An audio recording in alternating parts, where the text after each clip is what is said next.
Ready, Justin? All right, everyone. It's been a very long 5 to 6 weeks and a couple months for Opinionated Collective, but welcome back, everyone. So today's going to be an audio, number one, and number two, today's two topics are mental health and autism. So we're going to start the panel with my first guest from Pick Your Brains, which is Miss Damary, who's one of our two to three mental health and social work guests. She was basically a non-clinical social worker who did a lot of more political and has several board memberships, but studied social work. So she's had a very interesting career.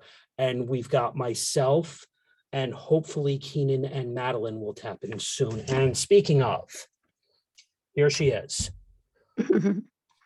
Give her a moment. Hey, how are you today? Hello. Hey, so this is going to be audio today, all right? Okay. So I was just doing the introductions. My second guest today is Madeline, who's a clinical social worker. She's done therapy. She's a clinical therapist, and she's done several stuff on the clinical side of social work. So today's discussion is basically going to be how mental health and autism are effectively interconnected. So I prepared two different segments with a bunch of different topics. We're going to kind of go around. So here's the introduction. Mental health for at least the last maybe 20 years hasn't been as focused on as much as it is today.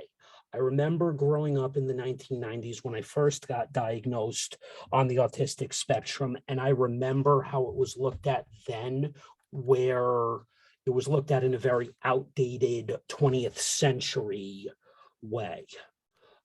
Today, I think there's a little more acceptability to it, but there's still a very long way to go with this.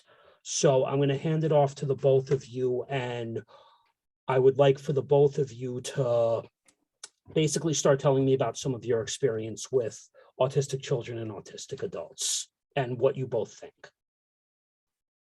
So whoever wants to start is welcome to start. Madeline, do you want to go first? I'm okay going first, Damary. Okay. I got here late, so I don't mind All right. being second. So from the clinical side of social work, now that I described a little bit of the story, and both of you are my Gen X panelists, so you had a little bit of a better understanding of it than maybe some of the older generations did. What from the clinical side of social work, what do you feel our abilities are, and what do you feel we are capable of doing? Well, I'll start by saying, Benjamin, that I've really learned working with children on the spectrum and evaluating and diagnosing, thousands of children at this point, that it really is a spectrum, that the way that the signs and symptoms and delays show up is very, very different from person to person. I've met children who are identical twins and both are autistic and yet are very different. Their skills are different, their delays are different, and they even score differently when we do the psychological testing. So I've also had to open up my own mind to what autism really looks like. There is no one size fits all. There's no, of course, there's certain behaviors that we know young autistic children can do, like, let's say, the spinning in circles, the hand flapping, the open mouth vocalizing, squeals, things like that, that tend to be, signs that most people say, oh, there could be something going on. But we're not as aware of the milder signs. And that's what I think, for me, has been really, really eye-opening in the last 10 years, that I've seen the milder signs, the different presentations. I've seen people that I've really had to say, wow, they are autistic, but it's so mild that this is almost undetectable. So, in answering your questions about STREMS, um, I think that that's really a challenge for a lot of neurotypical people. And even those of us in the mental health field that are doing evaluations and treatment, when we see that diagnosis, sometimes it is hard to focus on STREMS because we still live in a world that is very much designed for neurotypical people. So having a communication delay is seen as devastating. Having a social delay or difficulties interacting with people or reading people is also seen as a negative, as devastating, and so on and so forth. But I find that autistic people can also have gifts and strengths, like you said. And, one of the things that I've realized is that if someone is interested in something, they can master it. And that can actually be used to create a career opportunity down the line, or, just have a life, a normal, quote, normal life that most people are worried that autistic people can't have. That's what parents most ask me. Can my child be normal? Will they have a normal life? And I always say, well, it really depends what you think normal is. I think the definition of normal should really just be retired at this point, because unfortunately in the West, no one's normal at this stage in any life. My father and mother, who were both born in 1955 and 1956, and they're baby boomers, this is the young senior generation that's, starting at 75 versus how the two generations above them, anyone from 76 to about, I think it's 93 for the silent generation. No, 96 for the silent generation. And then the last 2 years of the silent generation had a really outdated way of looking at people with autism. So in the 1990s, and then again in 2013, when I had been diagnosed and re-diagnosed, in 2013, I think I had to have been about 27 years old, borderline 28. And then when I was borderline 4 to 5, I could see the differences with the mental health professionals over what they thought I could do and couldn't do. For example, the following things were said to me at 4 years old in front of my mother when I was diagnosed at Yale. You will not accomplish the following things in your life. You will not graduate high school. You will not even be able to go to college. College is not a fit for you at all. And the hardest one that was not easy to accept, but I fought to be able to do, was to be able to live on my own. Because in the 90s, it wasn't even seen that this was completely possible. And I'm a good example of being able to actually live on my own, even though, let's be honest, while I may have been presented by my mom and dad with college opportunities, the opportunities that I really needed to create a life with were not really there. And that was, a reasonably good salary job. One thing I'm going to touch on that I wish would really start changing now during the 2020s and going to the 2030s would be, from an employment perspective, can we stop thinking, working in retail is a solution when it really isn't? That's not everyone's ability. There are other things we can do. Let's also stop thinking that every person on the spectrum is a good fit for tech, because, yes, tech are where the salaries are at, but is that the best fit for every autistic person? No, we all have different desires. Damary, it's your turn. Perfect. I love what you all have shared already. And one of the things that you triggered for me with your experience is that we do have, as a society, stereotypes and delineations associated with particular diagnoses or conditions which can hinder people from feeling like they can accomplish, access something, or succeed in different ways, whether, as you mentioned, it's education, whether it's, as you mentioned, career. And the one message that is important is that anything is possible. And to Madeline's point, there is diversity within every group. Every person with the same diagnosis is not exactly the same. to your point, every person does not have the same desires, the same interests, or is not good at the same things, right? We can't all be good at the same things. And so I sit on the board of the Colonial Intermediate Unit 20 in Pennsylvania, where we serve 13 school districts in special needs areas.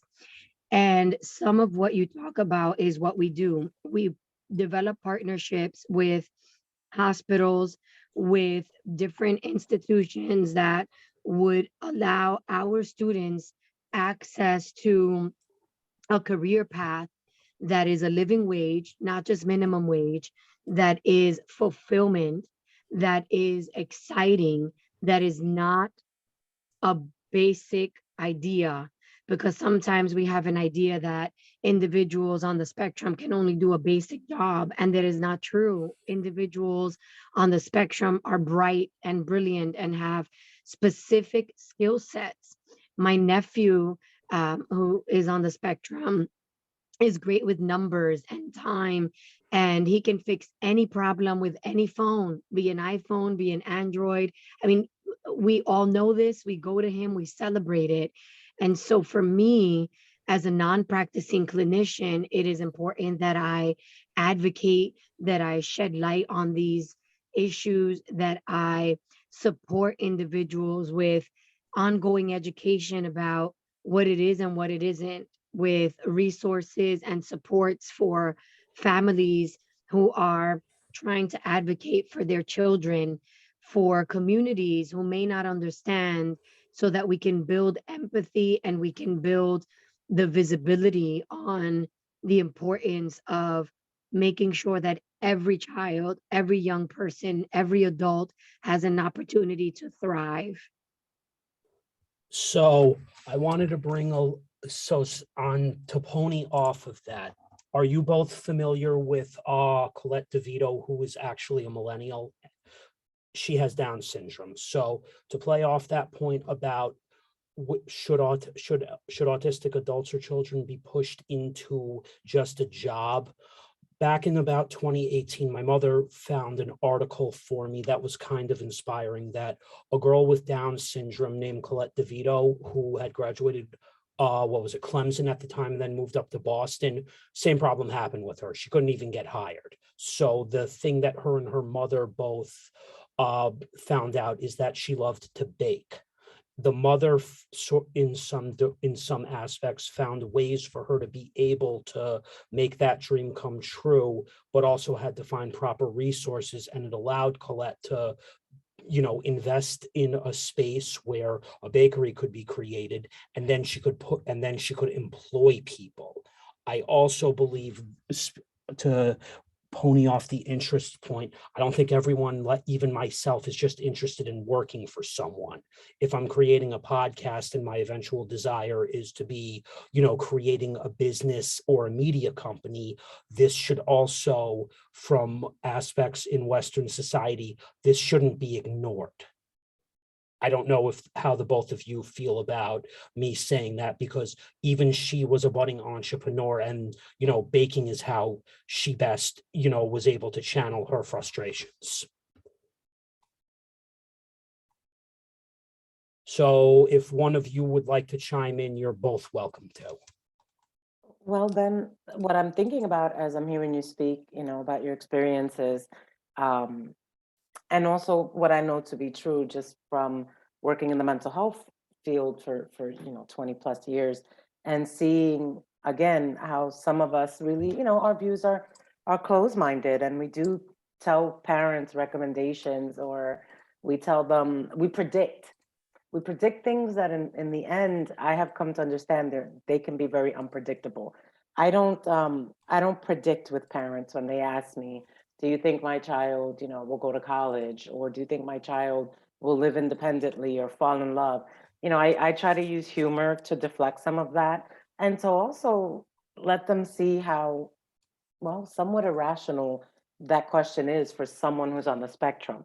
And I think that the issue also is that we don't really have a clear understanding yet of what the difference is, for someone who's on the spectrum and someone who has Down syndrome, versus someone who has intellectual disability or another syndrome. I've seen children that have syndromes that are very rare, like chromosome deletion disorder 13, things that are 1 in 50,000. So parents don't always understand the difference, that the prognosis is not the same. And so, sometimes we predict as if every medical condition or developmental delay or disability is the same, and it's really not. There's also something to be said for an individual's level of intelligence, level of creativity, and also what I call gifts. We're all born with gifts. Whatever you believe in, I believe in God. I do believe that we get spiritual gifts that we are born with. And when we only see a disability or a diagnosis, we're not taking all of those other things into account. And I do think that there are many jobs that autistic people can be good at. It just depends on the individual. You have to actually evaluate and assess the human being and figure out what their interests are, what their strengths are. You mentioned something about retail. Retail may not be a good job for people on the spectrum who have a lot of social challenges. Retail is people oriented. So maybe something that doesn't involve people in the same way is a better fit for someone on the spectrum who's not so social. But there are people on the spectrum who are social. So we can't just say retail is a terrible fit for everyone on the spectrum. That's just, my way of looking at it. And that's okay. Before I let Damary make her point, I brought an article with me today, and this was done in the 1990s. The article was actually about what you just spoke of. The Indiana Resource Center for Autism published an article that I think was done by a PhD assistant professor, Colorado State, back in 1999. It had 4 categories of jobs that they believed in the 90s were reasonable fits for autistic people. Table 1 is basically what they considered to be not good jobs for people on the spectrum. So cashier, short order cook, waitress, casino dealer, taxi dispatch, taking oral dictation, reception, air traffic controller, future market trader, and flight ticket agent or desk ticket agent were seen as bad fits. Table 2 was good jobs for visual thinkers. Justin, who's running the Zoom, actually is a computer programmer, and that's a reasonable fit for him. And maybe for someone like me, it's possible, since I'm a visual person, since programming is very, detail oriented, that could be a good fit. But others' suggestions on here were video game designer, building trades, web design, lab technician, handcraft, small appliance, lawnmower repair, computer troubleshooter, auto mechanic, animal trainer. The last 2 tables were basically good jobs for non-visual thinkers, or I guess neurotypes. Not every autistic should probably be in accounting, but that's only if they're really good with math. Then there was library science, computer programming, engineering, and last but not least, table 4 was, copy shop, janitor, data entry. These were supposedly for nonverbal people on the spectrum. And my mother and I had discussed that article probably about 5 to 7 years ago, which is interesting because I'm still able to find it to this day. So, Damary, it's your turn. Yeah, I think you've both made good points. One of the things I want to reiterate that Madeline said is ensuring that we don't generalize, because again, no 2 people fit one mold. And I think to the article that you just shared, there are certain things that we're able to say based on what we know in this overarching way. So for example, to what she was talking about, if there are individuals on the spectrum who generally are not very social, then some of those positions like cashier, like being on the floor in a retail store, working directly with people may not be good. Those are generalizations that help guide how we approach, how we talk with families about what might or might not happen. But I really like the approach of individualizing conversation, of not getting so granular in what to expect, what not to expect, what can and can't be done, that we set people up with a mentality of what they cannot do and make the challenges bigger. Because my nephew, who has cerebral palsy, he's never walked, he's in a wheelchair, he's 19. When he came home from the hospital, I was there, and the nurse said he will never talk. He will never be able to tell you if he's hot or cold. He will never be able to tell you if he's hungry. And that proved not to be true. My nephew talks. My nephew tells you very, very clearly when he's hungry, when he's happy, when he's upset. I mean, he learns very well through music. And we saw that early on, that he was able to connect through music. Cartoons didn't work for him. Children's programming didn't work for him, but music did. And we use that as a vehicle to help develop his verbal skills, his connection, his being able to articulate how he felt and what he experienced. And so I think, you know, we need to be sure that we are not generalizing. And you mentioned earlier that mental health is becoming a topic that is more common now, and that this conversation is becoming more common now. And I think it's the realization that the more we talk about it, the less taboo it becomes, the better we're able to support families and especially our children and youth, and the more we can ensure success across the board. And so it's important that we talk about the topic. It's important that we talk about social emotional well-being.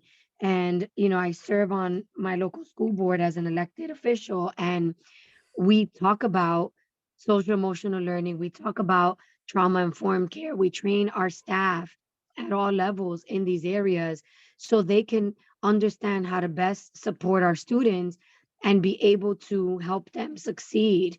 And it sounds to me, as I hear your experience, that would have been helpful to you to have people in your corner in different areas that supported you, that encouraged you, that talked to you about different opportunities and didn't block you into one thing or one path or one avenue or one way. So now that you've said that, I'm going to basically talk where the generational differences kind of started.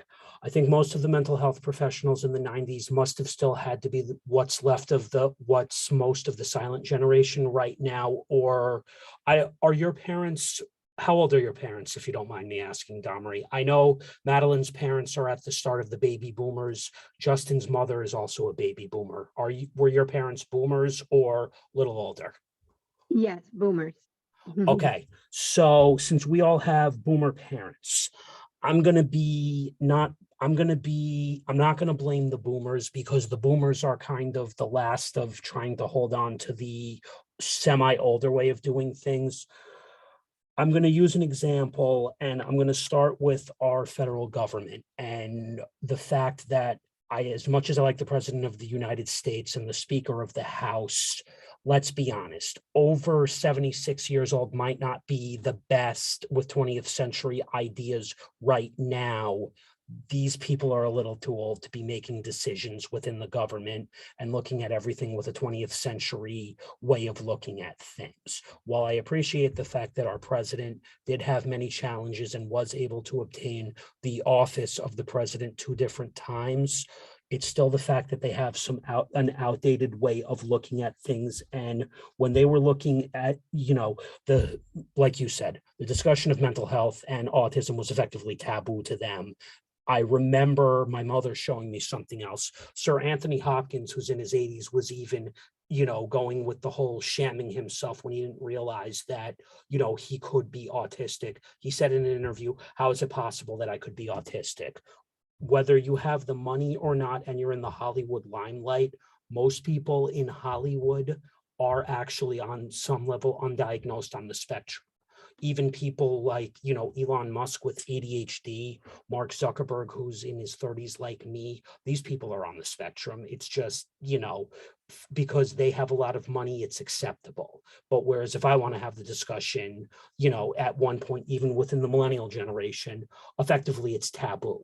Where I give Gen Z a lot of credit right now, the new college graduates, is they're finally starting to help normalize these two discussions. And I give them a lot of credit for it, because I shouldn't have to hide this from people, and play by what society expects of me.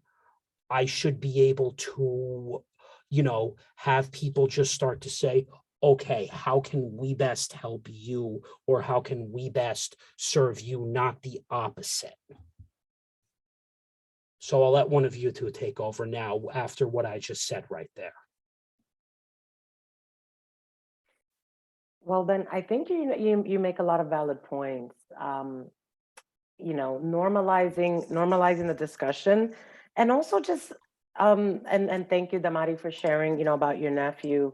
Um, I think that all of us have at least one person in our immediate family, cousins, nephews, nieces, things like that. At least one person that has either a mental health condition or a neurodevelopmental condition like autism, like ADHD, or cerebral palsy or things like that.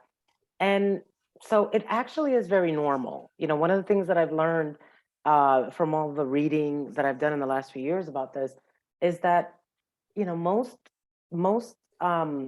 mutations that cause developmental delays and things like autism or cerebral palsy, they exist even in the animal kingdom. Now, they don't show up as cerebral palsy, but they show up as differences in the appearance, an extra leg, an extra finger, things like that. So genetic mutations are normal. And when I start having these conversations with parents, it's like, we have created a society where we only celebrate if somebody has an easy pregnancy and a so-called normal child. Anything else is seen as a disappointment, something sad, something to cry over. Medical providers, give diagnoses with a lot of negative predictions tied to it.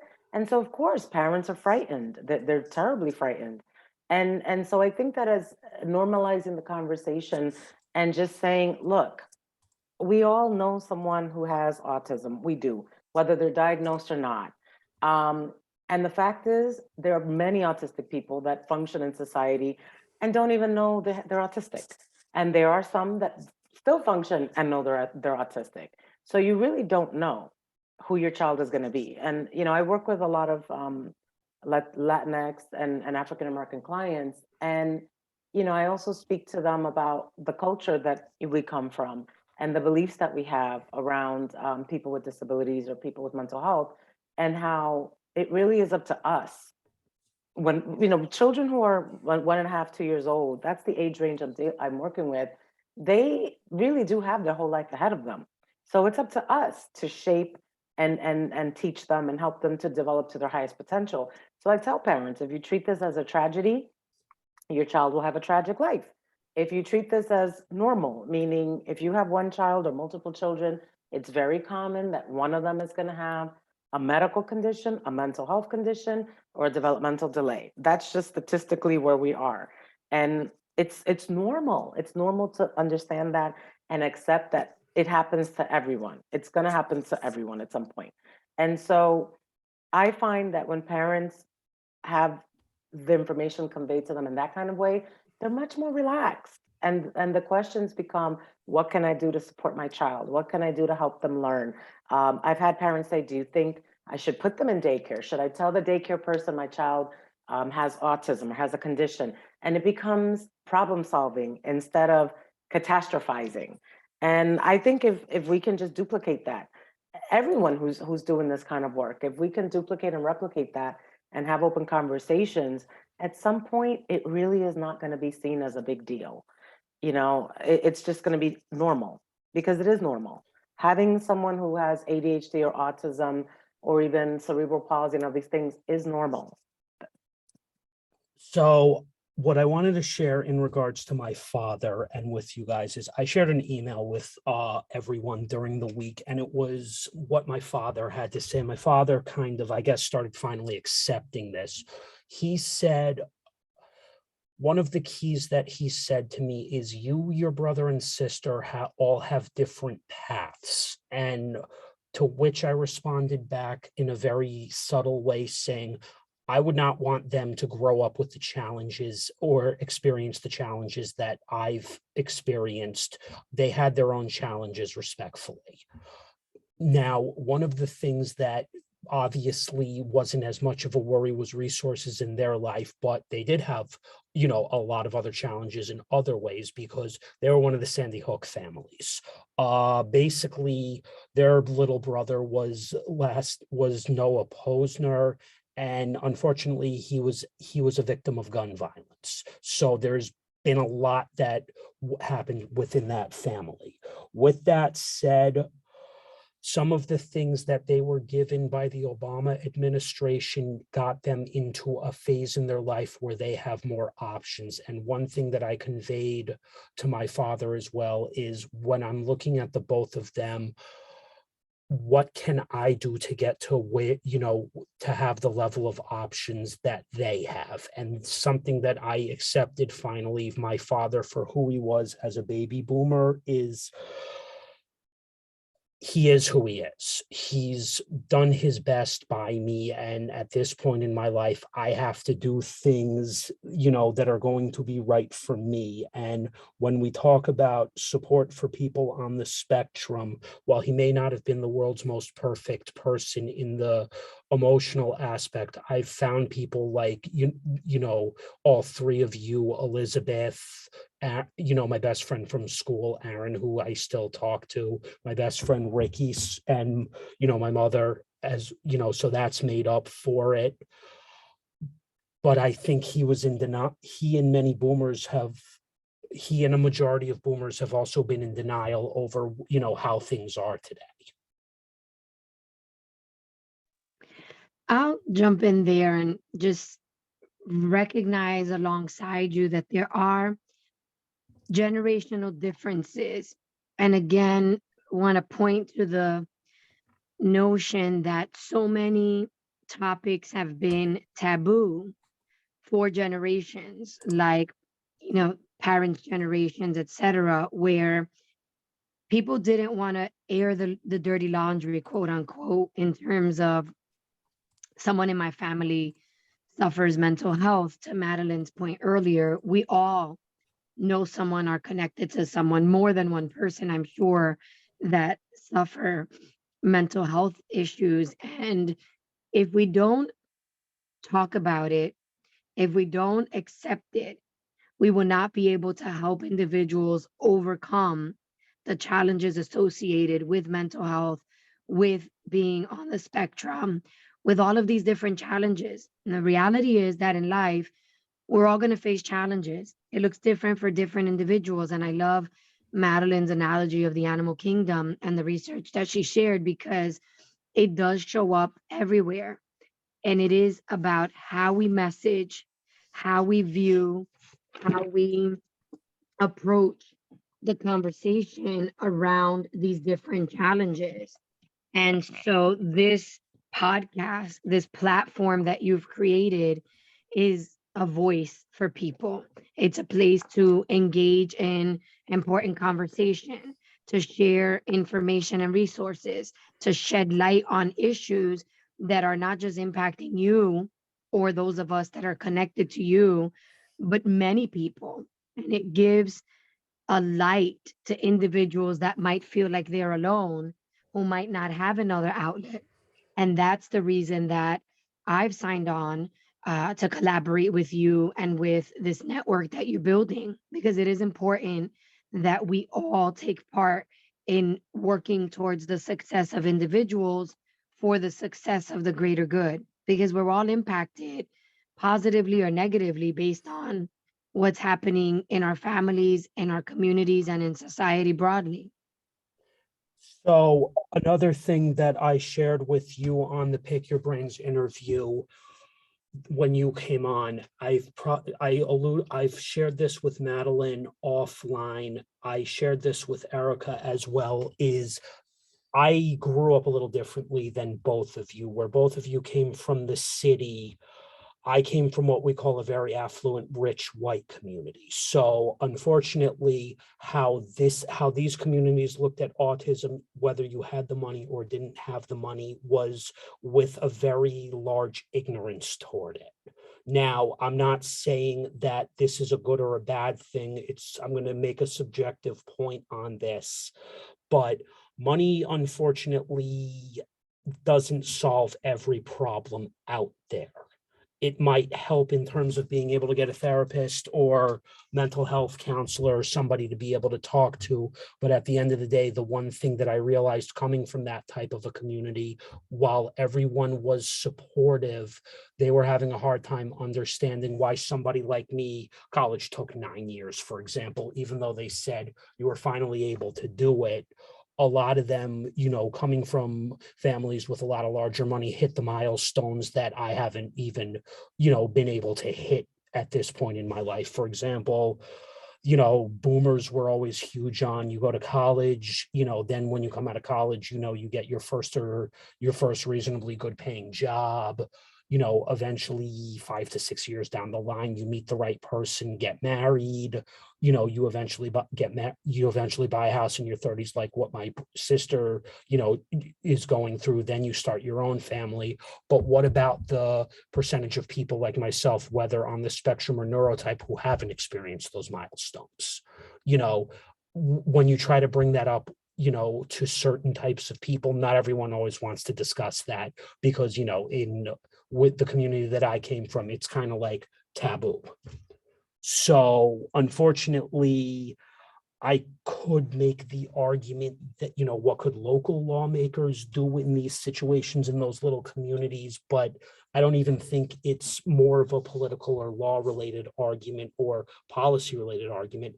I think, unfortunately, it's, can we all sit down within that type of a wealthy community and discuss, are there opportunities that you know of that could help me advance myself? Do you know someone who would be looking for somebody gifted like me, rather than looking at me as a hindrance to your organization? Or, are there opportunities for me entrepreneurially to create something within these communities? So now it's one of both your turns, because unfortunately I can make the argument that this was trauma, but this is just how those hotbed, rich communities are. They ignore things.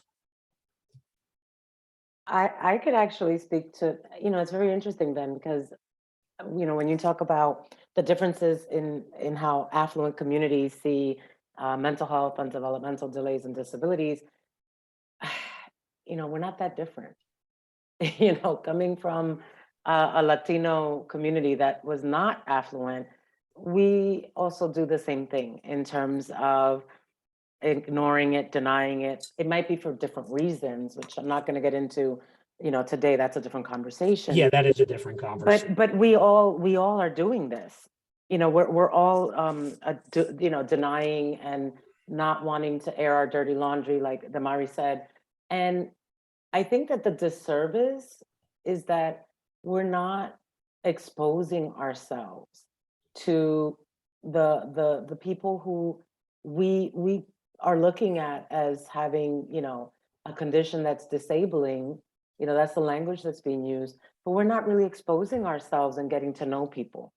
And I think that it really needs to start with the educational system. I'm not an educator.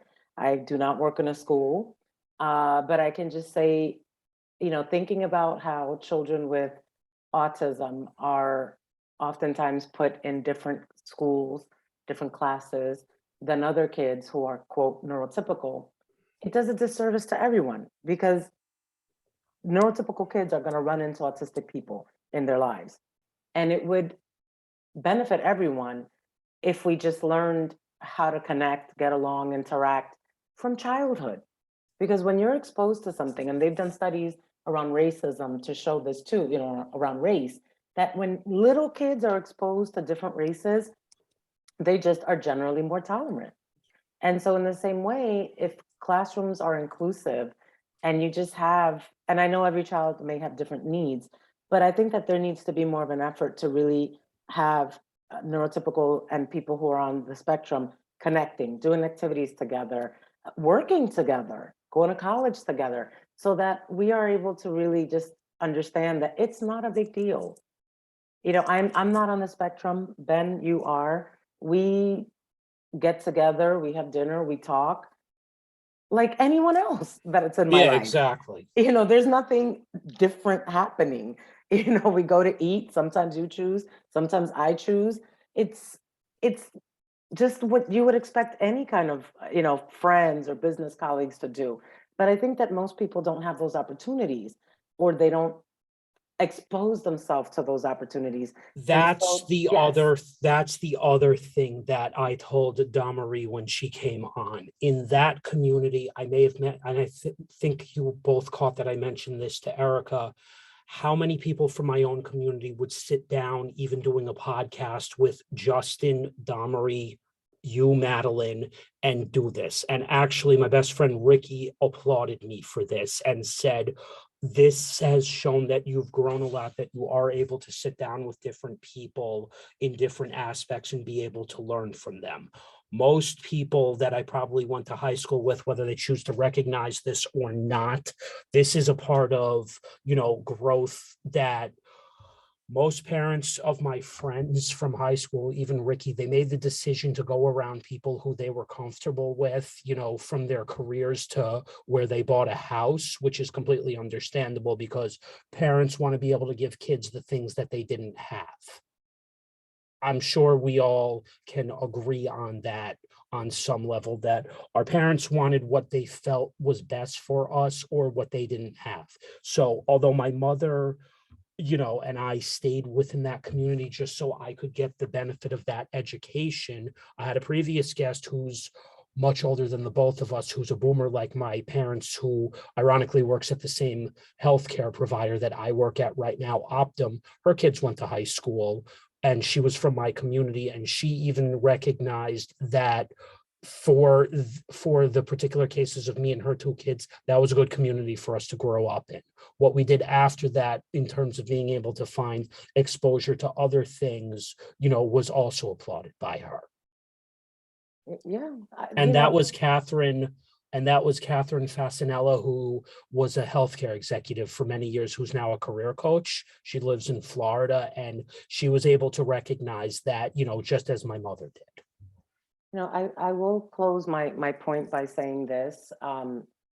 Everyone out there has a struggle. Damary said it, and I want to just reinforce that. So anyone listening to this podcast, we're living in a world where we've become accustomed to showcasing our highlight reel, as I call it. We all do this on our social. Accomplishments. Yes, we do this on our social media. We post our best pictures.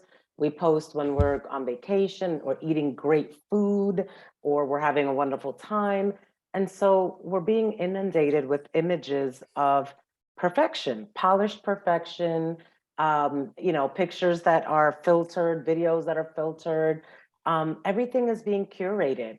And I just want to remind everyone that everyone has a struggle. Underneath those perfect pictures of couples, there's oftentimes a relationship that's going through a lot of stress. Even people who post pictures of their neurotypical kids who are great, they might be neurotypical and smart, but sometimes they have mental health conditions. They have depression, they have anxiety, they're cutting, um, eating disorders, other things are going on. Or how about people who are just struggling financially? And of course, no one talks about that. What you talked about, Ben, that you're how for a lot of people on the spectrum or people with disabilities, it's difficult to get a job. There's a lot of people who are neurotypical and are knee deep in debt and don't know how they're going to pay their bills next month. And so I think that, this idea that everyone is just trying to, put their best face forward and show that, we're doing great, it's not helping anyone. Everyone has different challenges, but we all have challenges. I have challenges, and I think that the more open we are about the fact that we all do have challenges, the more we can stop making certain groups out to be less than, or categorizing them as having less less ability to achieve, and meet their potential in life. I did a whole post on LinkedIn about a month ago, literally that detailed every failure that I've endured for I'm 37 now, probably for the last almost 20 years. I mean, college took me 9.5 years. I got, during my work career, I got let go / fired from 2 different jobs. I had to move down to DC for a year and a half. That was effectively a huge failure because my father wondered, why couldn't you get a job, without realizing times have changed now in terms of hiring. And I even reinforced that this year. Your recruiting process is different than my recruiting process, at the level of your career you're at. Let's see, besides college taking me 9.5 years, I failed math 17 freaking times. By now I realized that, college algebra was not my cup of tea. And for me to be able to do that, it was obviously ballsy, but for the wins, I'm also evening it out to share the losses. I think that that's a beautiful thing to do. And I'm going to hand it over to Damary in a second. I don't want to take over the podcast. But listen, I've been fired. Okay. I have failed math. I failed gym. I think I shared that on your post. High school gym. Yes. Yes. And for someone who's really, in good shape now, I laugh when I'm like, you failed high school gym, Madeline. You did, because I couldn't even show up.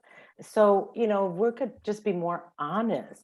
The challenges that people have, let's say with dating, that's not an autistic person's issue. I know That's a hundreds. technology issue. Well, it's not just technology. It's a world issue that we're having right now where people are having a hard time connecting. So there's plenty of single people that are, quote, neurotypical and can't find someone or can't engage in a healthy relationship. So it's not because of your autism or disability. This is something that we're all going through. And if we all would just, acknowledge it, we actually have more in common than we think. And I want to turn this over to Damary. All right. I was enjoying listening to the discussion. Definitely agree with many of the points that you both have made. A couple of things that came to mind for me is the connection that Madeline made around challenges and dynamics that people face. And it was a reminder that if we think about people, if we think about individuals, if we think about humanity, it makes it easier to step away from the labels, to step away from those boxes that we put people in as a way to better understand people because we're fearful and hesitant about what we don't know. It's issues around diversity in terms of trying to understand race and ethnicity and gender identity and disabilities. And we cannot put people in a box. We cannot identify people in any 1, 2, 3, 4, 5 ways, right? We really have to think about people, individuals, and humanity. And that helps us make those connections that you can fail high school gym, whether you're on the spectrum or not, that you can be fired, whether you're on the spectrum or not. That does not negate the fact that systems have to be adapted and changed to ensure equal access and opportunities for everyone, people with disabilities, people from different marginalized groups. That does not negate the fact that, as you said earlier, that money does not fix everything. There are some things that money allows you to access, but there are other things that might be ignored or put by the wayside. That does not negate the fact that cultural nuances, socioeconomic status, and all of these other dynamics impact the way we view, talk about, and whether or not we accept disabilities as a part of life and the lives of several people that we might know, be connected to, and or members of our communities and society. And so again, for me, it's a reminder and a call to action that we need the ongoing dialogue, that we need the ongoing education, that we need continuation of creation and sharing of resources to be able to move the needle forward. So I appreciate the opportunity to have been part of this conversation and am definitely committed to the ongoing conversation and the advocacy work that I do, staying connected and committed to that. So thank you all. You're welcome. And actually, it's relatively funny because something else I think you just brought up that I think deserves need to be brought into this discussion. Why do most leaders look at autism the same as a handicap or an actual disabled person? In other words, from I think what I noticed in at least the 2010s is they were trying to lump everybody into the same umbrella, which I don't really think is the best thing for anyone to say. Well, somebody who's a high functioning autistic can't do the same as somebody who's a low functioning autistic, or somebody who's blind or handicapped all have the same level of abilities. And this isn't just, from leaders within private organizations, it's going all the way to the top with the government and how they make laws. And quite frankly, I think it starts to get me to think, should we have more government and private programs, or should the government be more focused besides just, diversity, equity, and inclusion on, especially when it comes to autism, should we be focused on enabling more entrepreneurs among the, like myself, who are exploring this now by creating platforms and get us, some level of funding? Or should everyone be pushed into, just working for someone? Because unfortunately, even neurotypical people are having this issue. I'm gonna hop in since I have to log off soon. But I'll say that entrepreneurship is an area that is not explored, talked about, or encouraged enough across the board. And so, because we've talked about the diversity of people, the diversity of individuals, we should be encouraging people and individuals to pursue entrepreneurship as a way to, one, find their place in the world, as a way to, two, have the opportunity to earn a livable wage, and three, be able to pursue a path that is fulfilling to you, that is not just about a job, that is not just about making minimum wage, that is not just about making ends meet, but that you're doing something day to day that you're enjoying, that you're doing something that is contributing to the greater society, whether it's a product, whether it's a service, whatever it is that you are producing through your entrepreneurship journey. So I think we need to talk more about those opportunities, definitely for people with disabilities that may not find a belonging culture in certain companies or sectors. But I think just across the board, we should be talking about this more. I recently launched into my entrepreneurship experience, and it's frightening just because it's not something we talk about enough, and there's not necessarily a level of comfort that says I'm going to succeed. Instead, we're always talking about the challenges and the difficulties. And so I think recognizing challenges and difficulties, but encouraging and having a positive lens is helpful for everyone.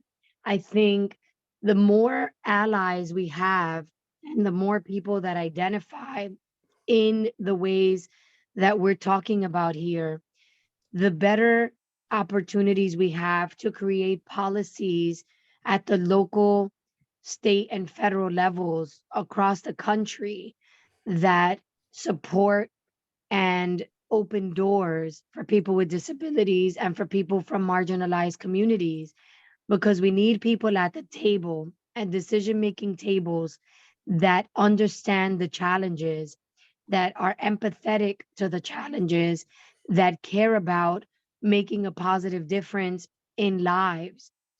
And then we will see that in policies, in funding made available to communities that need it, in a way that is really tangible and brings about change.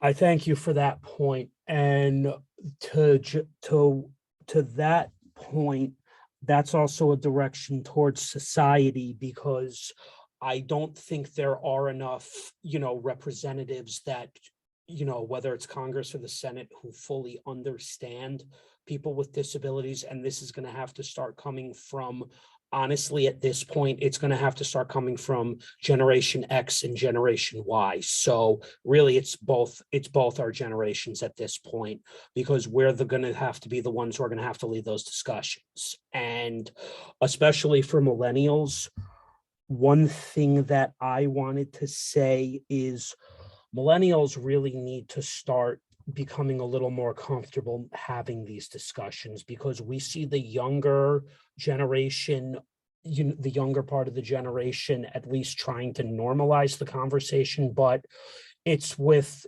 anyone in their 30s who are still stuck to a certain way of doing things that I think have become a little bit of an issue. What worked for, one person doesn't work for another person. And this is a huge thing with millennials as well, is not every millennial is in the I same think we lost place. audio. I don't hear you. No, I'm here. Can you hear me now? And I can hear everyone. Okay, so basically what I was saying is, Damary, if you need to hop off, you're more than welcome to. And I thank you for showing up today. Very much. This was definitely, we definitely got some good stuff, with this discussion today. What I wanted to say was, in regards to the millennials generation or Gen Y, I don't feel like everyone is willing to just sit down and have this discussion in this generation, because I felt like Gen X at least has a little bit of a better understanding now that they're parents. What I do see with millennials is the younger millennials seem to be wanting to start making these uncomfortable conversations. But then you have people like, the person that I blocked about 6 months ago, who are still in denial over, certain things. Just because you're not comfortable with the discussion, or having that discussion, doesn't mean that it's not a relevant discussion. Well, America right now, if we just take this to like a broader level, our whole country is in a, my opinion, it's in a state of crisis, because we can't have conversations about so many important things. We can't have conversations about race or racism. We can't have conversations about mental illness. And we're not having conversations about the way that people with disabilities, people with mental illness, people from different ethnic and racial groups are treated. And it's the fact that these things are happening, life continues. And whether we talk about it or not, life is going to continue. But we can't be part of a solution or create a solution if we're not even willing to acknowledge that there's an issue. You're absolutely right in what you brought up, that people with autism are lumped in with every other disability. I think in general, just there's so many different conditions that someone can have, and each condition has its own symptoms, its own challenges, its own prognosis, that there's no way to lump everybody in together. And even within autism, it's a spectrum. There's autistic people that really are disabled. They have secondary or even third diagnoses that make it very, very challenging for them to one day live independently and things like that. But there's also people on the spectrum that are super mild and they function quite well. And they also have a high level of intelligence. So they do well in school and they're able to, perform certain jobs. So you really don't know what you're going to get. Just if you see a child at 18 months, you don't know what you're going to get with that child when they're 25 or 35 or 45, et cetera.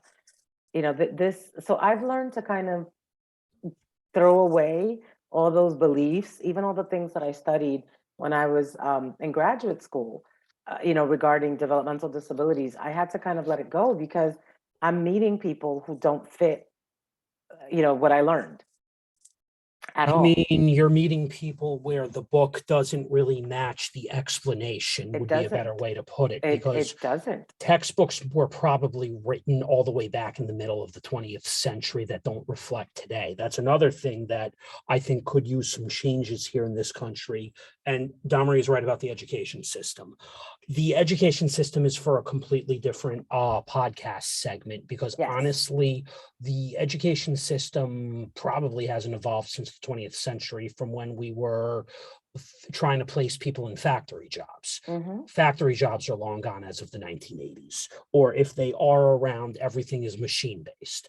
But that's also a topic for another, complete podcast, like a job seeker thing. But at this point, my interests are more entrepreneurial at this stage in my life. And being able, as I said, with in regards to the week of the wedding, my father thought it was something he said. It wasn't anything he said. It wasn't anything he did. He had the right intentions to bring me down there. And I love him and appreciate him for trying to be down there. It's where they are in their life, and there isn't much I can really do other than try to look at their story from a LinkedIn perspective, see the opportunities that they took to be able to build that.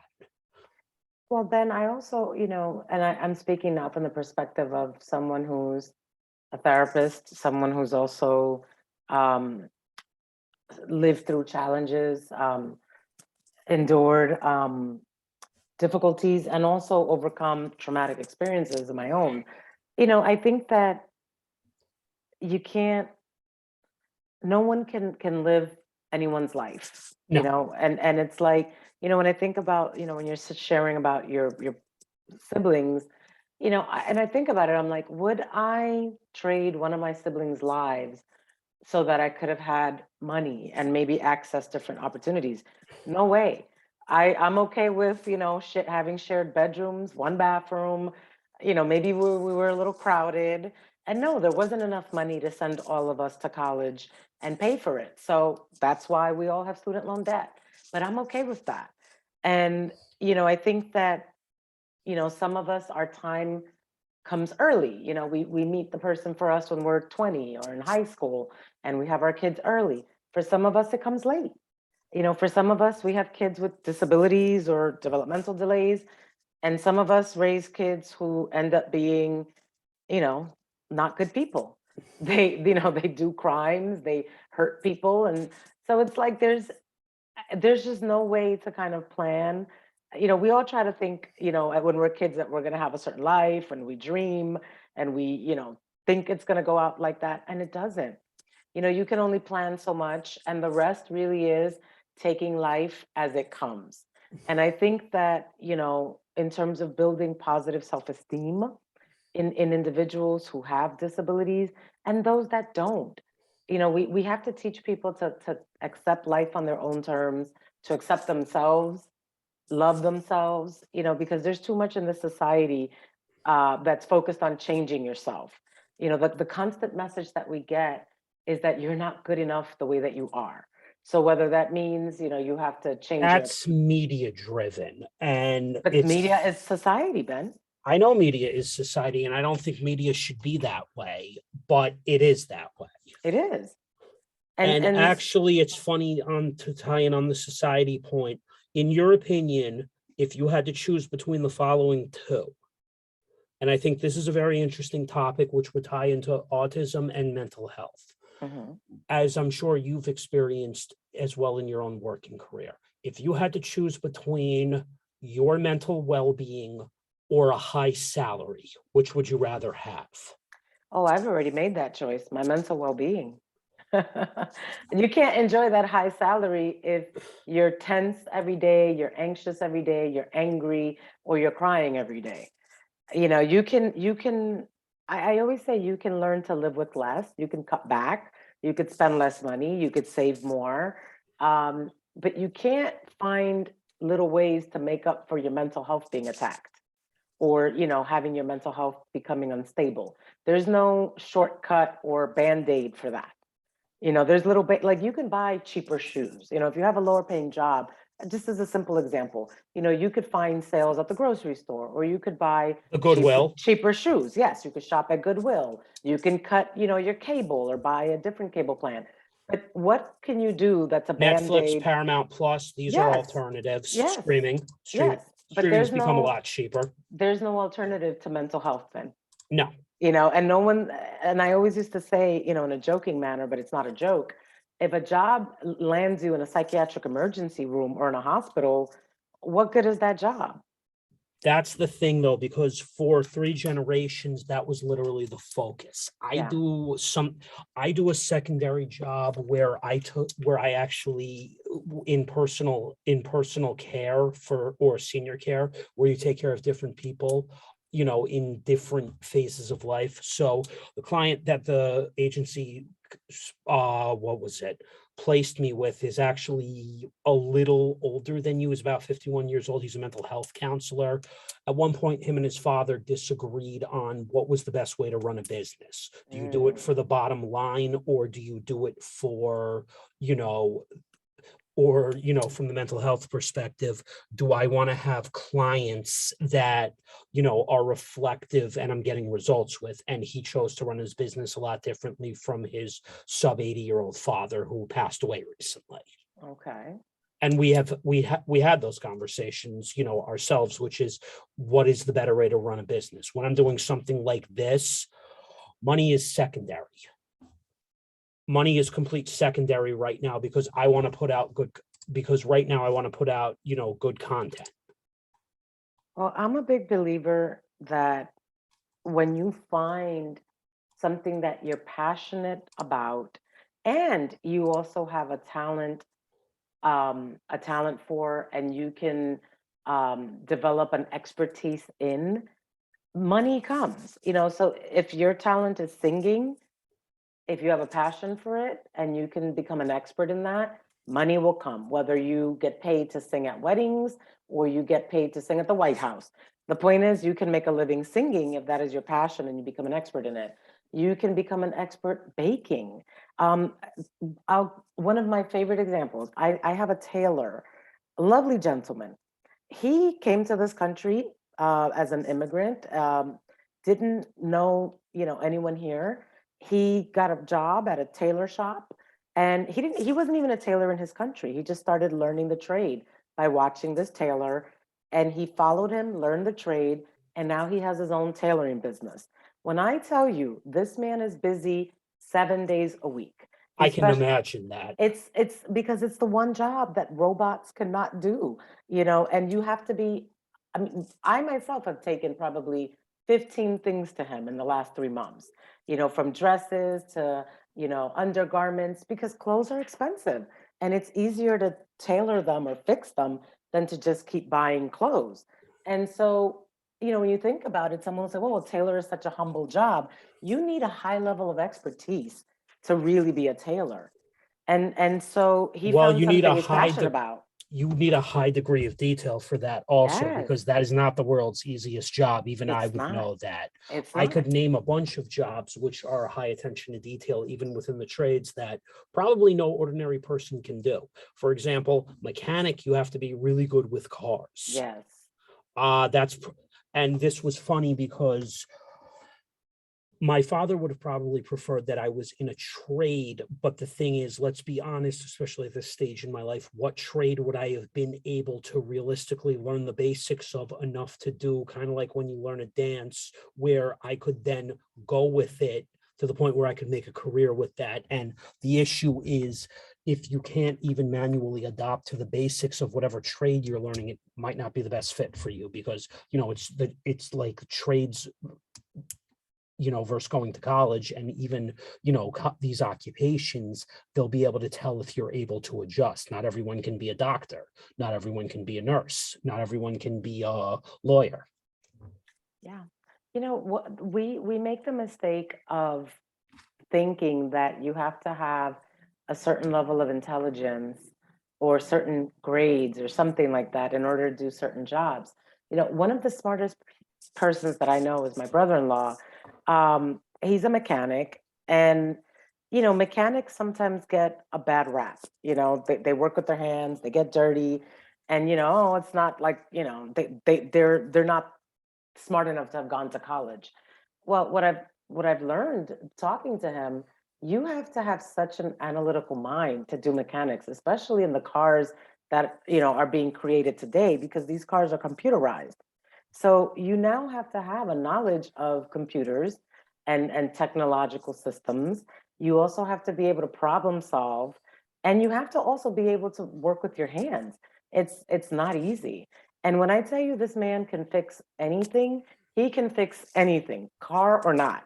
He's become the person that we all go to in the family. The washing machine isn't working. Do you think you can help?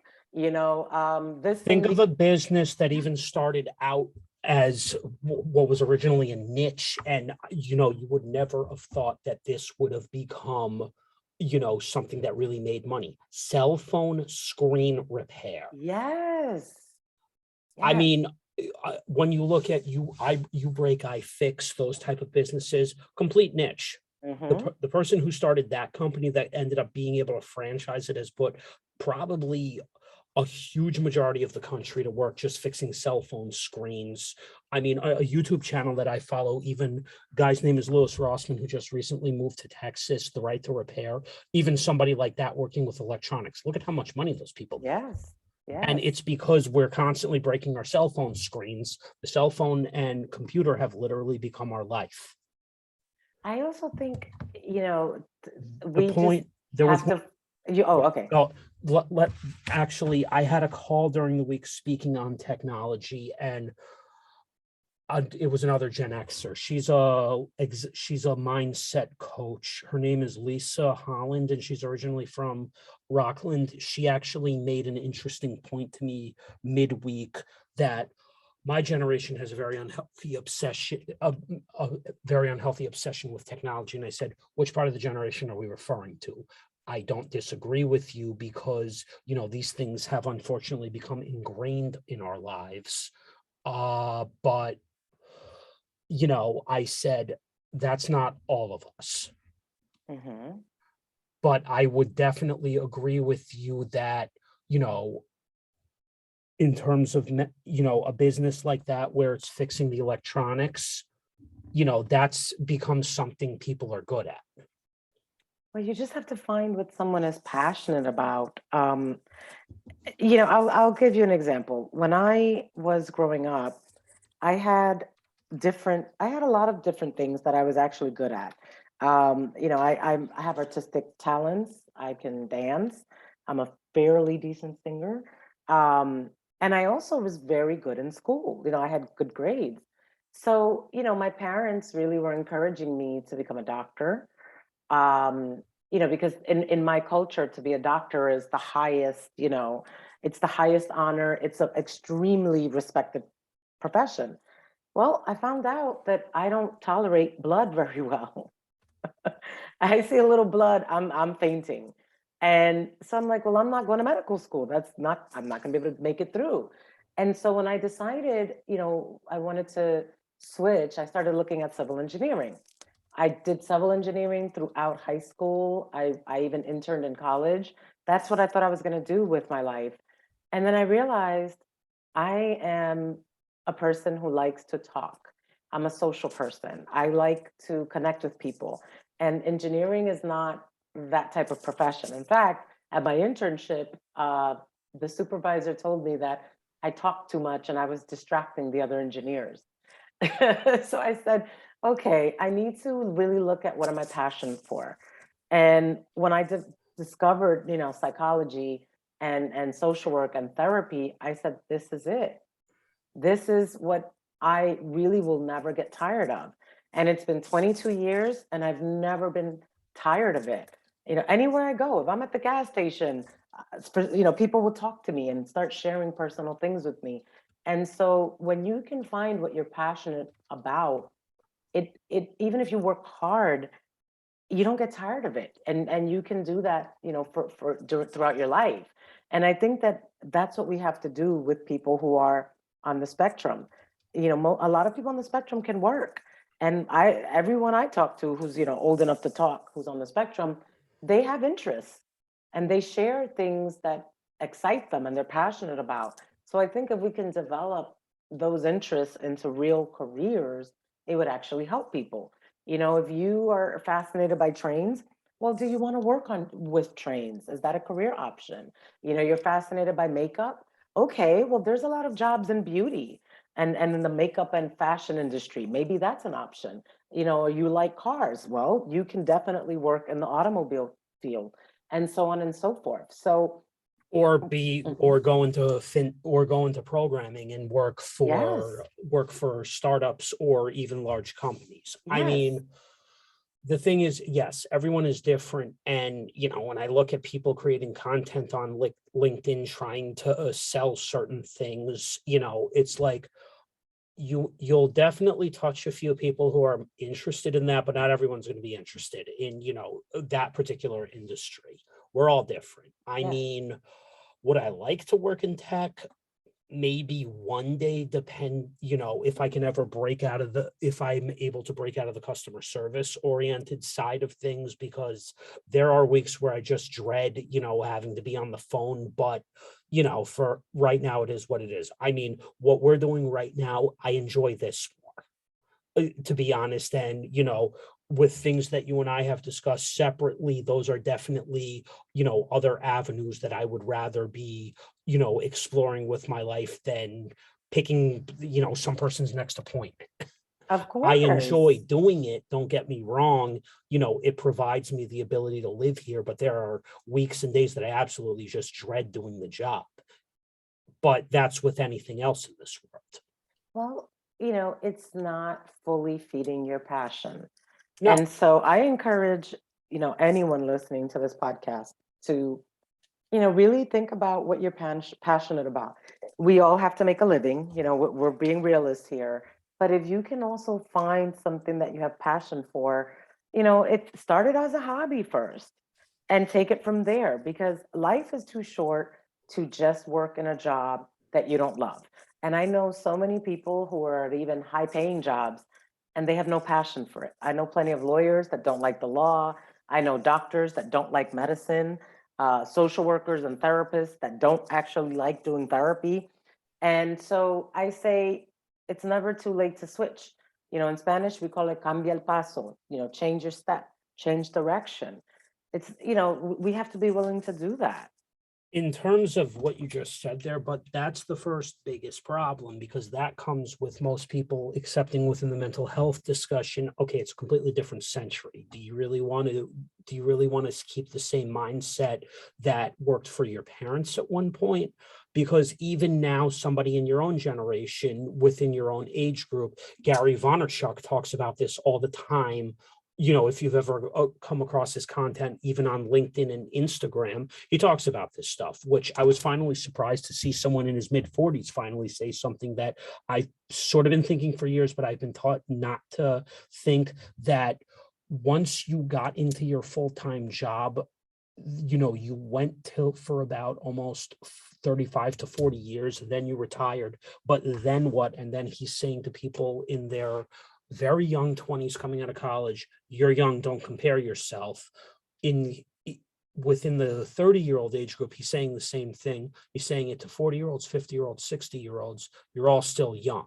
It's interesting to see somebody who's in his mid 40s finally say that, because I'm like, why are we following the 20th century standard of things, especially now when seniors are retiring? They don't know what to do with themselves. Hence why I think the two oldest generations now are trying to stay in their positions. They don't know what to do. Well, I think that anything that you do repetitively just to make money or to, you know, meet a requirement gets boring. It becomes more and more difficult to do it. And I think that if I had been told in my 20s that, you know, you don't, it's not going to be a straight path.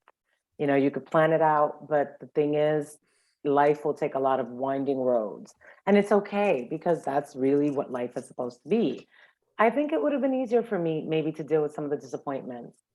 You know, we need to stop selling this fantasy that everyone is going to be done with college at 20, 22, and graduate school by 24 and fully doing well in their career by 29, married with a child by 32, and so on and so forth. The statistics don't even back that up.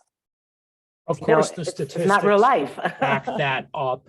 And that's the thing with where I came from, is because honestly, even though my best friend Ricky at this point is now finally meeting the right woman, he's the same age as me. Shout out to Ricky. Yeah, exactly.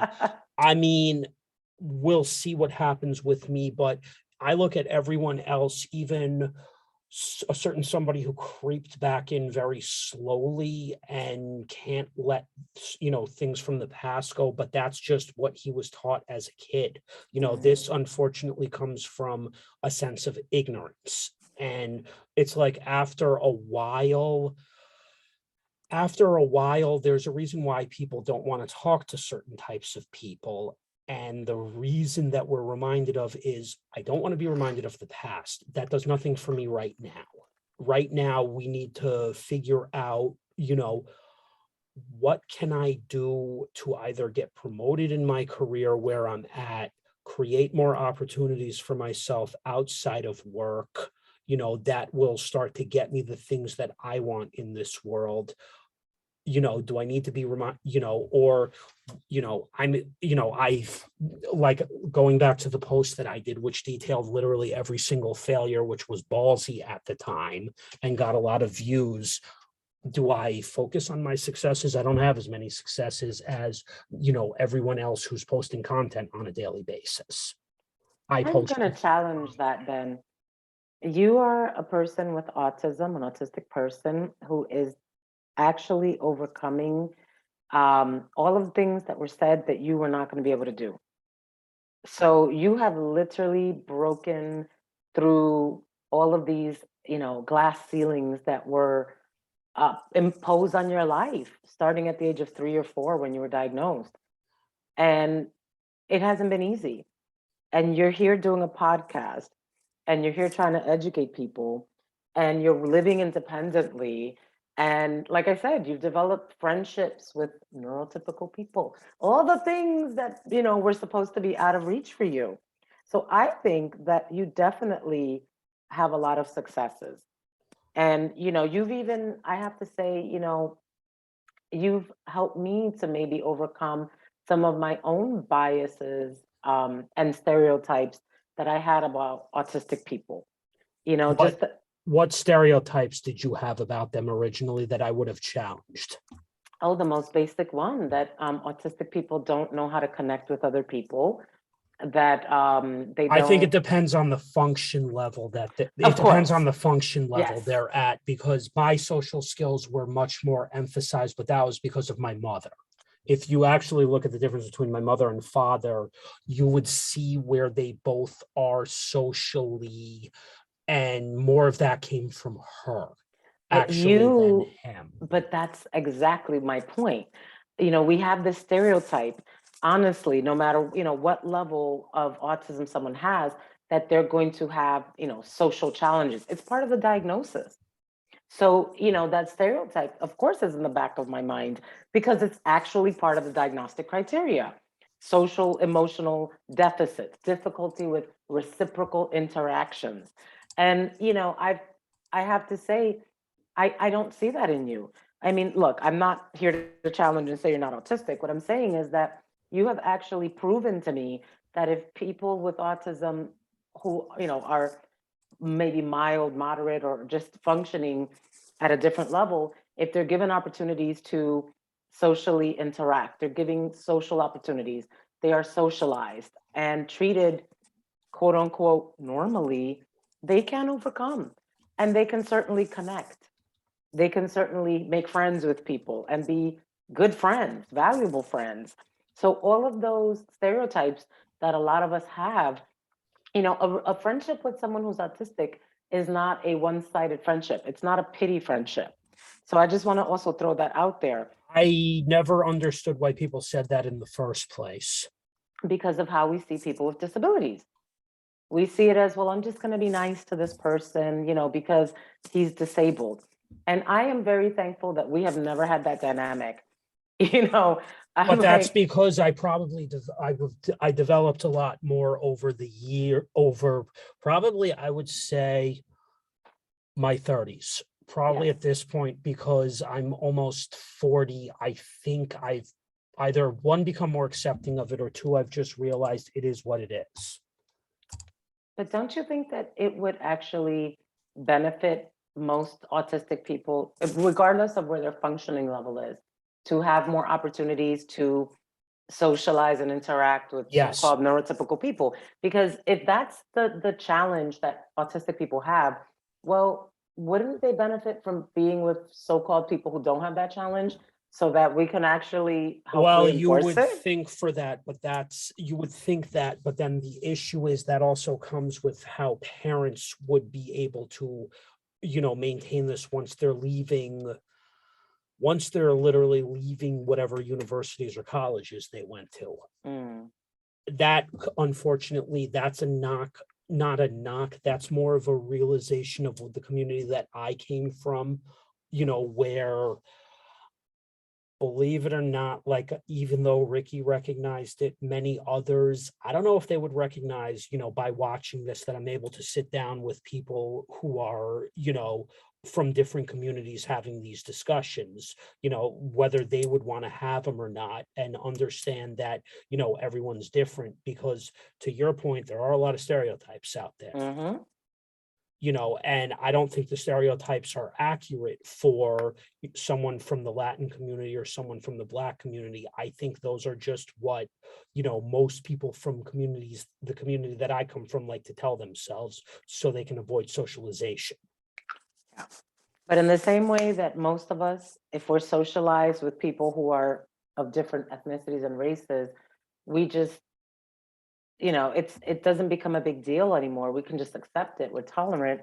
I think in the same way, if we're socialized around autistic people, and it's look, we all have to adapt and adjust to each other. Like when I used to do home visits and I was going into someone's home who was from a very different culture. Let's say, I was going to a home that the family was Chinese or the family was Indian.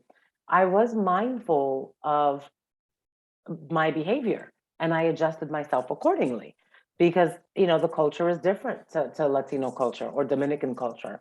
So in the same way that it wasn't a big deal for me, let's say to sit on the floor if the family was sitting on the floor, or it wasn't a big deal for me to have a cup of tea, which normally we don't eat with clients. But if this is what culturally they do when someone comes into the home, yes, I'll have a cup of tea. So in the same way, if you can do those adjustments for people's culture, then we can also do those adjustments for people's abilities or disabilities. Well, yes, especially when you're dealing with Asian cultures where it's effectively two to three different religions, depending on the country. They do have many different customs. Yes. Indians, for example, you're either talking to somebody who has a similar religion or you're talking to someone who's Hindu or Muslim. Mm-hmm. When you go to China or Japan, for example, they're either Buddhist or Christian. So their customs are most definitely completely different. I've been in, some type of households like that, probably at least once, where you have to remove your shoes when you go to those type of households. Mm-hmm. Or, someone who might be not from an Asian society in a relationship with someone Asian, you have to adjust to the customs. Yeah. But at least asking and being curious is something that I think most of us can do. And if we really understand where the person is coming from, it's not such a big deal. No, of course not. This whole idea, for example, that autistic people don't give good eye contact. Culturally, in our culture, we value eye contact a lot, and so we make that out to be such a problematic thing. But there are other cultures where bold eye contact is seen as disrespectful. Staring at somebody or always looking at their face is seen as a lack of respect. So it really just depends what culture you come from as well, what you value and what's important. And some of the things that we think are so important are really not that important. No, of course not. And the last one or two topics I just wanted to discuss today would be, let's see, let me just take a look at the whatchamacallit. Two more topics. Okay, let's start with this. Should we, for the autistic community, we probably touched on this, but I think it would just be worth revisiting one more time. Do you believe there should be more entrepreneurial programs that are developed for people on the spectrum, like myself and other people in different parts of the spectrum? So this could be a government program, or this could be a private person, creating some type of a training program that focuses on, what the person wants to do. Because I was having a discussion with one of my colleagues about this during the week, who couldn't make it today, but she felt that this was a good idea for me to Absolutely. eventually create an organization that's dedicated toward placing autistic people within. Do you want to be an entrepreneur, or do you want to just work for somebody? This is an idea that I was toying with for some time. Well, I think it's needed. I think Damary was speaking about this, very eloquently, that, entrepreneurship in general is not something that we explore enough in this country. And it's needed because where our economy is and where society has gone, a lot of people, A, don't want to work a traditional job, or B, they are not able to find a traditional job that allows them to make a living wage. And so we have to look at other ways to make money. And, tying that into what I was saying about passion, things that you have a passion and a talent for. We are wasting, human talent, whether it's through, mass incarceration of communities of color and how that's affected us, or whether it's how we completely write off disabled people as if they have nothing to offer. We're wasting an extraordinary amount of human potential. That's And another podcast topic, definitely, that I think we can both agree I would have you and her back for, because I think that gets into race semantics. But I will make a fun argument for the entrepreneurial side of it. That's going into issues with how the financial sector gears its products and services, and they don't gear it toward people like me, because, or even someone like you, to be able to get a loan yourself, which was redlining to a large extent, which is still very prevalent this day within your own communities, because let's be honest, they only want certain people to be able to access loans. Of course. And unfortunately, while that may be looked at as profitable, if you gear it towards certain people, that's not really creating more entrepreneurs in this world. And the world needs more entrepreneurs, because a statistic that I think needs to be cited for everyone is as follows. Just give me one moment to find this, since I'm at a computer. In 2022, there is as reported to Austin unemployment in Austin, Texas, there's a 3.0 unemployment percentage among the autistic community, or as represented 40,000-440 unemployed residents within that city. But that may be just within Texas. That's just within the state of Texas. Now let me see if I can pull this national rates. But when you say 40,000 people are disabled, I will ask, of those 40,000, are all 40,000 really disabled? Or is it that they just have not been assisted in finding what they can do? Probably, I would guess number two. Yeah, my massage therapist is visually impaired. She has a seeing eye dog, and she technically qualifies for disability because she's blind. But she works as a massage therapist, and she takes the subway with her dog, and she makes it to work, and she does a job all day, a job that she has a passion for. So again, it's developing people's talents. You mentioned that was Austin. So hold on, I researched the terms. Unemployment rate for 254 adults on the spectrum, 61.42% were employed, 38.58% were unemployed. That's not exactly a promising statistic to say, you know, up to 39% of the population are not employable. This is where I feel if we enabled more entrepreneurship among, like we did with Colette, you would be able to have more entrepreneurs being able to start, you know, mowing into that. Mhm. You know, as someone myself who could say it. Well, it's also this idea of,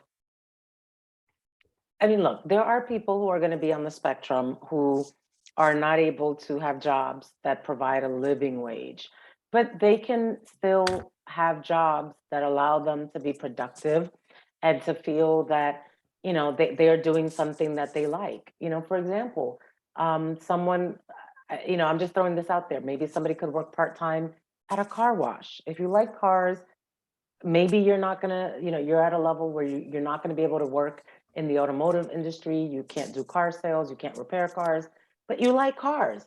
You can wash cars. That's a business that will never go out of, you know, No, out of year round. People who have cars need their cars washed. We do. So that's a business.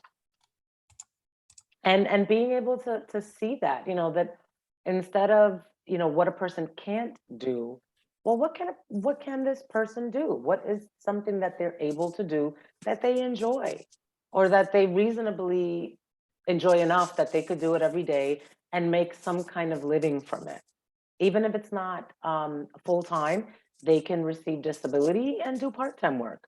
That's allowed. You can be a disabled person and work part-time. You can. exactly. And then I think, let's see, I think we covered a good amount today, and I'm glad that we did. So I'm going to end off by saying thank you for showing up today. This meant a lot, and I'm glad that you cleared the time to do this. I definitely learned a lot from both of you. And, you know, since this is an audio, I will be definitely putting this up to my YouTube channel within the next week or so. And then I'm going to migrate it to LinkedIn, of course, because I think this content especially will be fully beneficial to many people to hear, you know, a lot of what we just touched on, which are, you know, a lot of different topics. So Absolutely. thank you for showing up today, Madeline, You're and I will see welcome. you soon. Okay. Take care. Okay. Have a All good right. rest of the day. All right. You Bye. too. Bye, Bye. Justin. All right. How much time do we have left? Let's do cringe.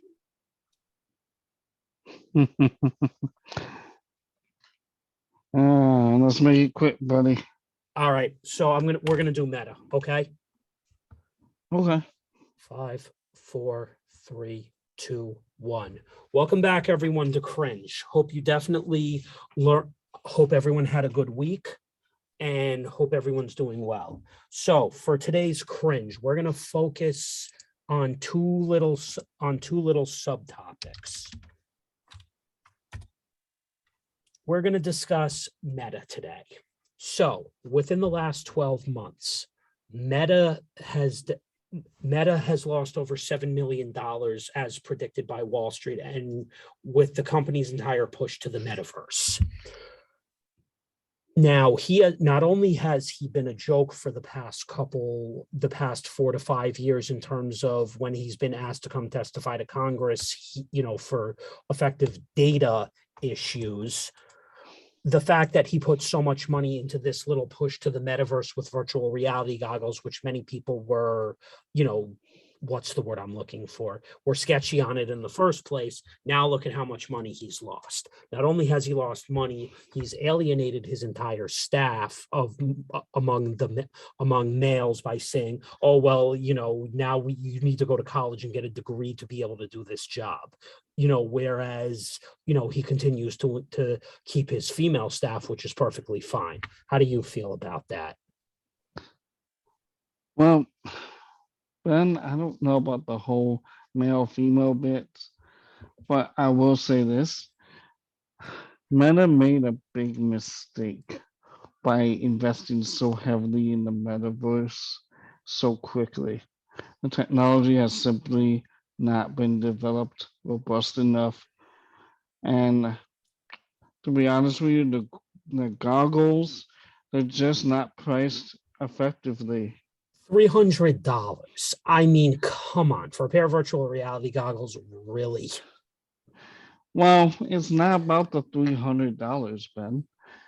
The issue is that who has $300 just to spend on virtual reality goggles? I No mean, one. Not right now with for where the state most of the people, country is. yeah, I mean, for most people, that $300 can go to what anything else, everything else. That's 2 weeks of That's, rent for me, or that's a pair of Jordans if I ever wanted to buy that, and I wouldn't even buy Jordans for that amount of money. no, I mean, you can get nice headphones. You can get on a discount. You can get yourself a nice phone. I would not. You would never find me spending $300 on goggles. I would rather just put that into my broker account, or invest that little small in something where it can eventually create something for me. Why would I go spend $300 on goggles? I mean, come on. What I wonder what Meta was thinking with that product launch.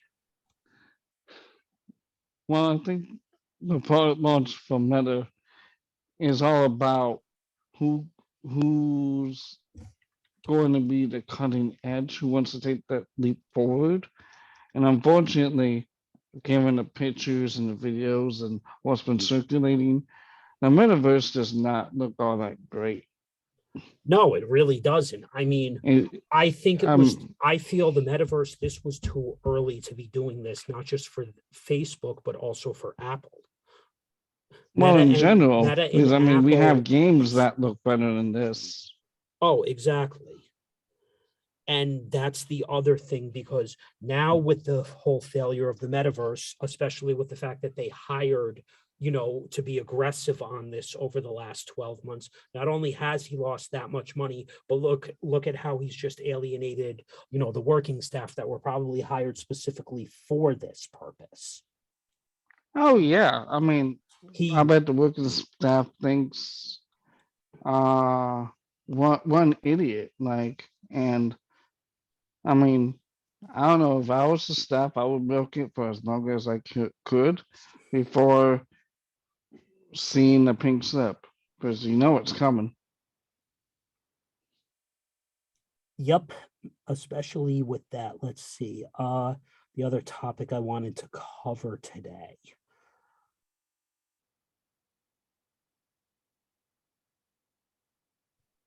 And that's basically what I wanted to cover today. So I hope you guys definitely learned something, because right now, let's be honest, most tech companies are not looking too good right now. So we'll see you guys at the next one. Adios, y'all. All right. So I'm definitely happy with what we did today.